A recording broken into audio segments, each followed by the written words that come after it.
ప్రభువు మీతో ఉండునుగాక. నీ ఆత్మతో ఉండునుగాక. పునీత యోహాను గారు రాసిన పవిత్ర సువిశేషములోని భాగము. ప్రభువా నీకు మహిమ కలుగునుగాక. యోహాను శుభవార్త 5వ అధ్యాయము 17వ వచనము నుండి 30వ వచనం వరకు. యేసు యూదులతో, నా తండ్రి ఇప్పటికి పని చేయుచున్నాడు, నేను చేయుచున్నానని చెప్పెను. అది వినిన యూదులు ఆయనను చంపుటకు ఇంకనూ ఎక్కువగా ప్రయత్నించిరి.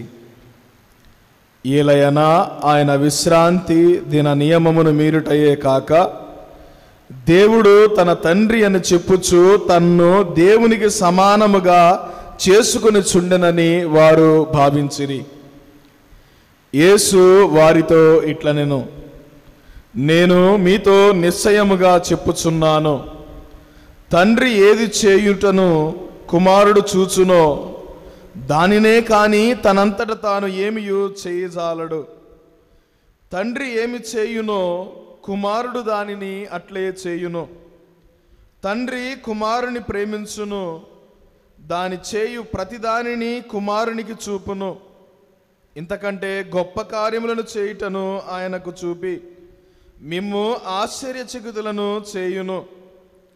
తండ్రి ఎట్లు మృతులను సజీవులుగా చేయునో అట్లే కుమారుడు తనకిష్టమైనటువంటి వారిని సజీవులను చేయును.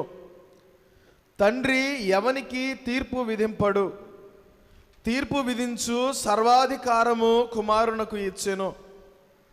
అందరూ తండ్రిని గౌరవించినట్లే కుమారుని కూడా గౌరవించుటకు ఆయన అట్లు చేసెను. కుమారుని గౌరవింపని వాడు ఆయనను పంపిన తండ్రిని కూడా గౌరవింపడు. నా మాటలను ఆలకించి నన్ను పంపిన వారిని విశ్వసించువాడు నిత్య జీవం పొందునని మీతో నిశ్చయముగా చెప్పుచున్నాను. అతడు తీర్పునకు గురికాడు, అతడు మరణమును దాటి జీవమందు ప్రవేశించును. మృతులు దేవుని కుమారుని స్వరమును విను సమయము వచ్చుచున్నది, అది వచ్చియే ఉన్నది. దానిని ఆలకించువారు జీవింతురని మీతో నిశ్చయముగా చెప్పుచున్నాను. ఏలయనా తండ్రి తనంతట తాను జీవము కలిగి ఉన్నట్లే కుమారుడు కూడా తనంతట తాను జీవము కలిగి ఉండినట్లు చేసెను. ఆయన మనుష్య కుమారుడు గనుక ఆయనకు తీర్పు విధించు అధికారమును కూడా ఇచ్చెను.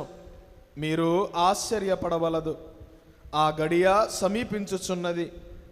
అప్పుడు సమాధులలోని వారు ఆయన స్వరమును విని ఉత్థానులగుదురు. మంచి కార్యములు చేసిన వారు జీవ పునరుత్థానమును, దుష్ట కార్యములను చేసిన వారు తీర్పు పునరుత్థానమును పొందెదరు.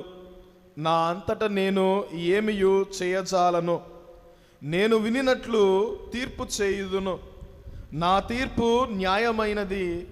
ఏలయనా నేను నా ఇష్టానుసారము కాక నన్ను పంపిన వాని చిత్త ప్రకారమే చేయగోరుదును అని క్రీస్తు ప్రభువు పలికెను. ఇది క్రీస్తు ప్రభుని సువిశేషము. క్రీస్తు ప్రభుని బోధన ద్వారా మన పాపములు మన్నింపబడునుగాక. ఆమేన్.